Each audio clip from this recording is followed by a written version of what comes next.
Eh bien bonjour à toutes et à tous, ici The Marvelman. Aujourd'hui on se retrouve pour ce 46e récap de Marvel News. Donc je fais le récap de toutes les news Marvel qu'on a eu dans la semaine, c'est parti. On commence avec Moon Knight, alors déjà on aura l'épisode Making of le 11 mai sur Disney+. On a ensuite des scénaristes qui disent que l'épisode 5 et 6 vont nous retourner la tête.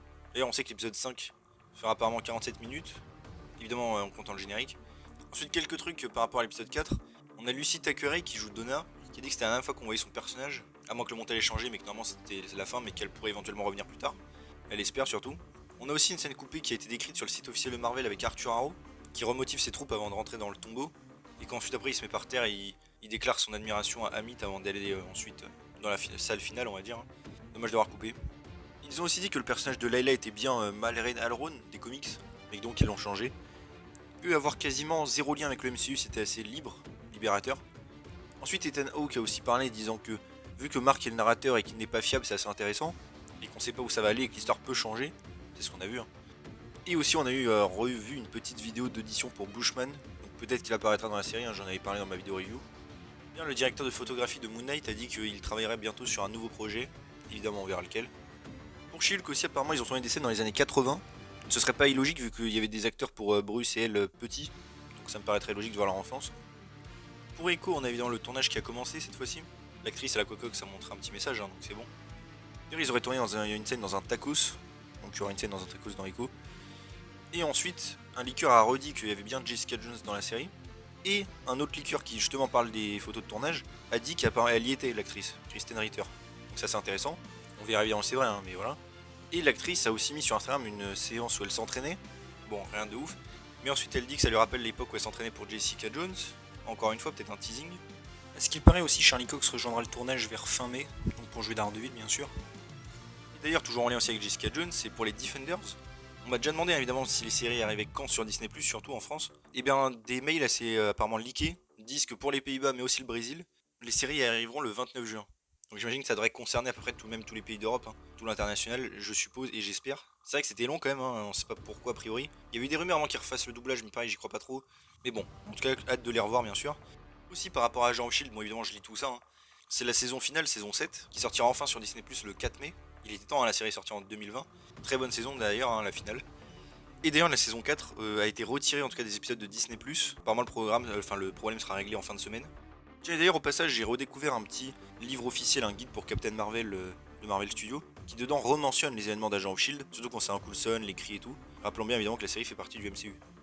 Par rapport à Agent Carter aussi, pareil, encore une fois je lis.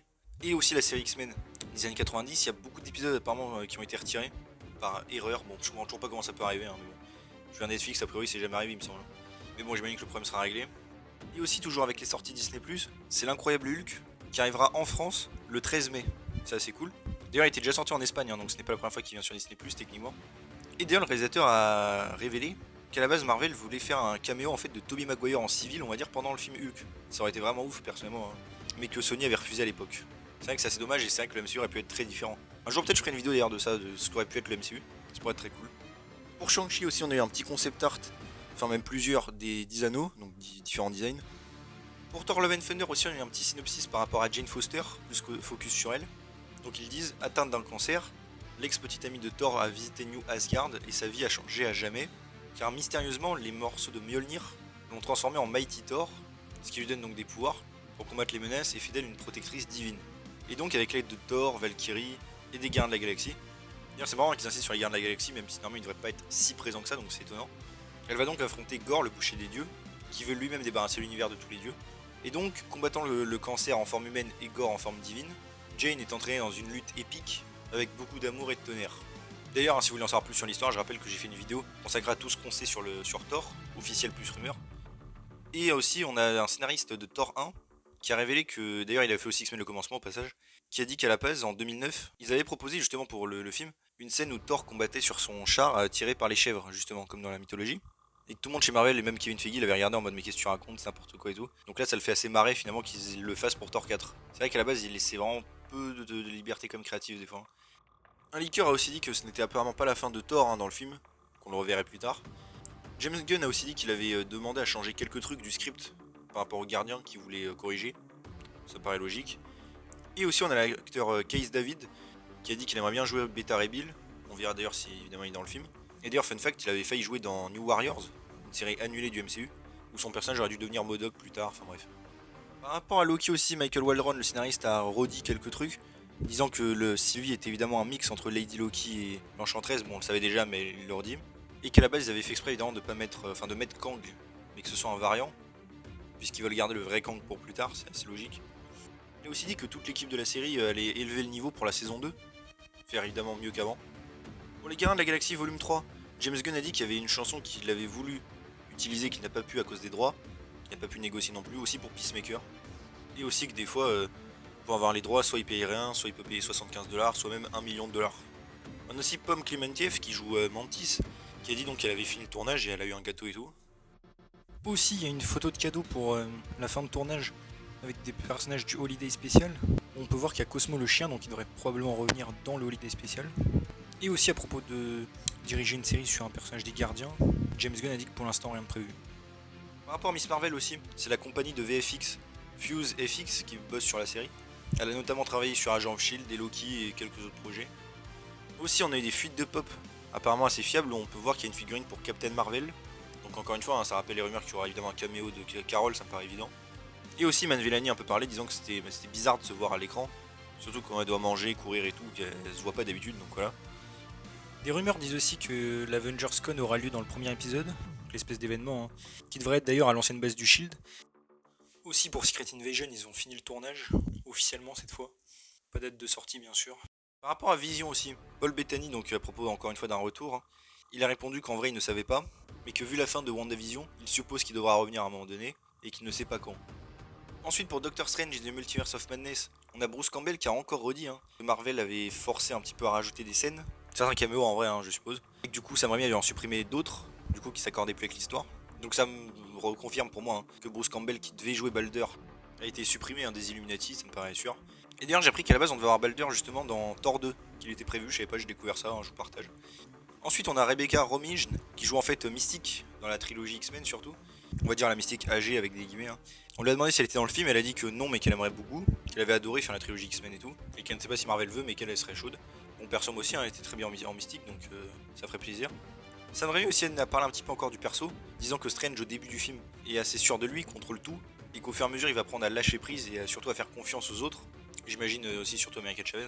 Ensuite Michael Waldron qui était scénariste a dit qu'il n'y avait pas de lien avec Loki, que les projets se suffisent à eux-mêmes, et aussi qu'il fallait être prudent quand on traite de multivers car ça peut faire baisser les enjeux, et qu'il faut quand même qu'il y ait une dimension un petit peu personnelle pour que ça ait vraiment de l'impact par rapport au personnage qu'on suit, comme par exemple voir des doubles de lui-même ou tout ça. Aussi, je vous disais dans le dernier récap qu'on voyait dans un truc promotionnel la pizzeria Joe's Pizza, qui était en fait dans Spider-Man 2 où Spider-Man travaillait, c'était assez cool comme petit clin d'œil, surtout que c'est Sam Raimi qui a fait les deux films.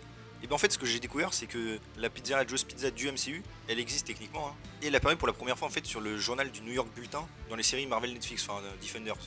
Ça c'est cool, donc ça fait encore un petit lien, on va dire, techniquement, aussi de série à film MCU. À ce qui paraît aussi, le film serait fantastique d'après des gens qui l'ont vu. Wanda et Strange aura à peu près d'ailleurs le même temps d'écran. C'est vraiment un film sur les deux. Elizabeth Olsen a aussi dit qu'évidemment Sam Raimi était connu pour l'horreur, la tension, les jumpscares et qu'il y en aurait évidemment dans le film. Sam Raimi a aussi dit qu'il y aurait des visuels 3D assez ouf et que même Kevin Feige a dit qu'ils avaient prévu à la base de faire une suite un petit peu horrifique. Depuis le début, c'était là le plan quoi. Le scénariste a aussi dit que Sam Raimi était très excité à l'idée de revenir dans le milieu du super-héros et de faire un nouveau truc quoi. Tant mieux. On a aussi l'acteur Ako Mitchell qui va jouer Charles, donc le fiancé de Christine Palmer, qu'on voyait déjà dans les trailers, mais il s'appelle Charles. Aussi, le film apparemment est décrit comme un peu fun et désordonné dans le sens il y a tellement de trucs avec le multivers que tout n'est pas logique. Bon, évidemment, on verra. Ce qui paraît aussi, beaucoup de caméos n'ont vraiment pas leaké. Il y en aura une quinzaine, donc ça tant mieux. Et aussi, apparemment, Strange du MCU va prendre en fait possession du corps de Defender Strange et c'est ça qu'on verrait dans le trailer. On verra évidemment. Et pour Spider-Man No Way Home, je mets ça en lien. C'est Andrew Garfield qui a dit qu'à l'avenir il aimerait rejouer avec Tobey Maguire. Qui apparemment ils sont devenus vraiment en potes pendant le truc. Ils vont même au ciné ensemble, là il y a des photos, ça c'est marrant. J'ai envie de dire pourquoi pas, qu'ils refassent un crossover avec tout le monde, ça me semble inévitable, donc je pense que ça arrivera. Par rapport à Spider-Man Across the Spider-Verse, la partie 1 qui devait sortir en octobre a été décalée finalement au 2 juin 2023 aux USA, et la partie 2 au 29 mars 2024. Donc là vraiment c'est un gros report, je sais pas pourquoi. Le film apparemment prendra place dans 6 univers différents et il y aura 240 personnages, c'est assez énorme. Il y a eu un extrait aussi à la CinemaCon, je vous montre la description, vous pouvez mettre sur pause. Il y a le vautour, Spider-Gwen, etc. Et le nom de la partie 2 sera Spider-Man Beyond the Spider-Verse. Film sur Kraven, on a eu des photos de tournage que je vais évidemment vous afficher. Et aussi on aurait eu des détails sur l'intrigue, alors rien d'archifiable mais je vous le dis quand même, que c'est donc Craven recruté par Calypso, l'histoire du film, pour arrêter un mafieux, qui est Gregory Herd, sauf qu'il va recruter le Foreigner et le Caméléon pour stopper Craven. Évidemment Craven découvre que le Caméléon est son frère, et que son père c'est le vrai méchant au-dessus du mafieux Herd, et que Calypso à la base manipulait Craven mais que finalement elle tombe amoureuse de lui et du coup elle se retourne contre les autres, et donc elle va l'aider. Alors évidemment on verra si c'est vrai, c'est assez cliché quand même. Il y a eu un extrait à la CinemaCon où apparemment on peut le voir accrocher une voiture, taper le pare-brise, puis marcher dans la neige. Pour Madame Web aussi un petit lien, c'est le film qui lui a une date de sortie maintenant, c'est le 7 juillet 2023 aux États-Unis, à voir bien sûr.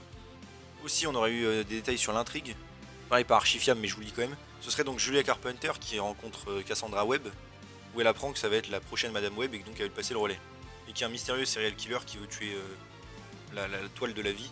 Et en fait le tueur serait la fille donc de Charlotte Witter, qui voudrait donc le pouvoir. Et donc ce serait une bataille un peu, vous avez compris, pour avoir le pouvoir de Madame Web. Donc Dakota Johnson jouerait Julia Carpenter, Sydney Sweeney Charlotte Witter, donc la méchante, et Vera Farmiga jouerait apparemment pour le rôle de Cassandra Webb. Et apparemment Sony chercherait aussi à contacter certains acteurs pour d'autres rôles comme Jenna Ortega, Scott Eastwood, Moz Ingram et aussi Jeffrey Dean Morgan. Ensuite pour Venom 3 apparemment, il voudrait le sortir en 2024 toujours avec Andy Serkis en réalisateur, avec tout le monde de retour. Puis apparemment il y aura bien Toxin, mais qui sera genre une sorte de justicier rival, pas un ennemi. Et en gros, lui et Eddie Brock sont poursuivis par le gouvernement. Ils devront s'unir contre le xénophage, c'est un symbiote modifié. Ensuite Sony a annoncé un film sur El Muerto, donc c'est un méchant de Spider-Man catcher. Il n'a paru que 2 fois en comics. Il est joué par Bad Bunny, il sortira le 12 janvier 2024. C'est encore un perso un peu osef, mais voilà. Pour Spider-Woman, le film sera apparemment en développement pour une sortie en 2024, toujours avec Holly Wilde en réalisatrice. L'histoire du film serait qu'en gros, Jessica a un pouvoir quand elle est enfant dû à un sérum créé par son père, et elle est capturée par une organisation qui veut en faire une arme, mais finalement elle s'échappe et après elle est poursuivie, etc.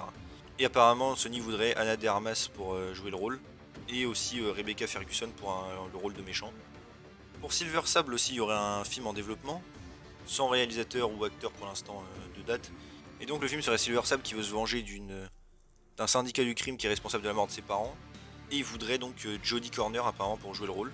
Encore une fois tous ces lignes ne sont pas archifiables hein, mais je le redis. Pareil pour Nightwatch, il y aurait un film en développement, bon ça a été déjà annoncé à l'époque il y a des années. Hein.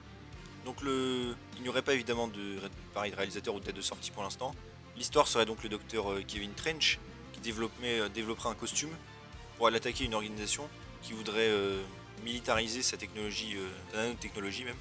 Et Sony apparemment voudrait l'acteur Roger Jean Page pour le rôle.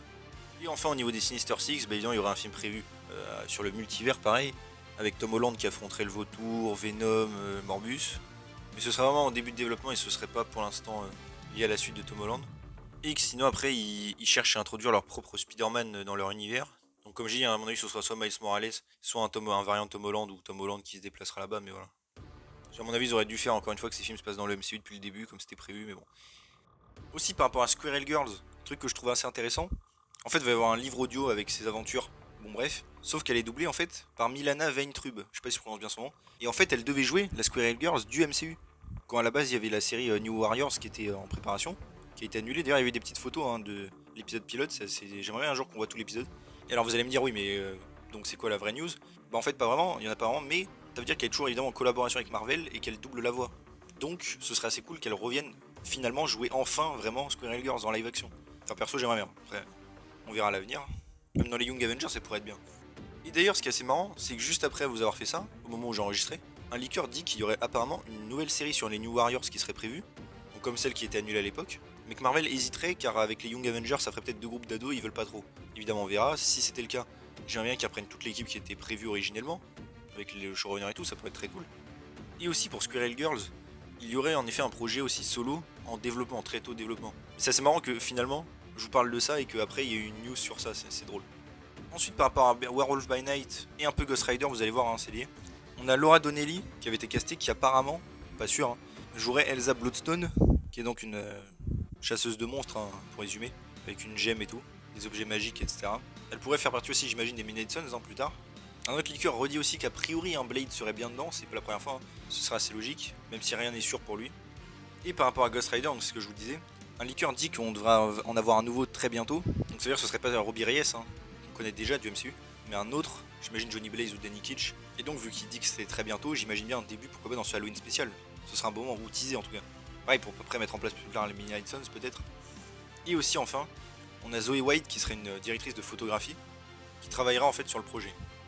Aussi apparemment le projet aurait déjà fini de tourner, c'est vrai il l'avait annoncé, il y aurait vraiment peu de tournage, mais ce serait déjà bouclé. Et voilà, c'est déjà tout pour ce 46e récap de Marvel News, j'espère que ça vous a plu. Si c'est le cas, n'hésitez pas à vous abonner, liker, commenter, partager, activer la cloche. À me suivre sur mes sociaux et mon Discord, vous avez les liens en description. Et on se retrouve bientôt pour une nouvelle vidéo. Salut tout le monde.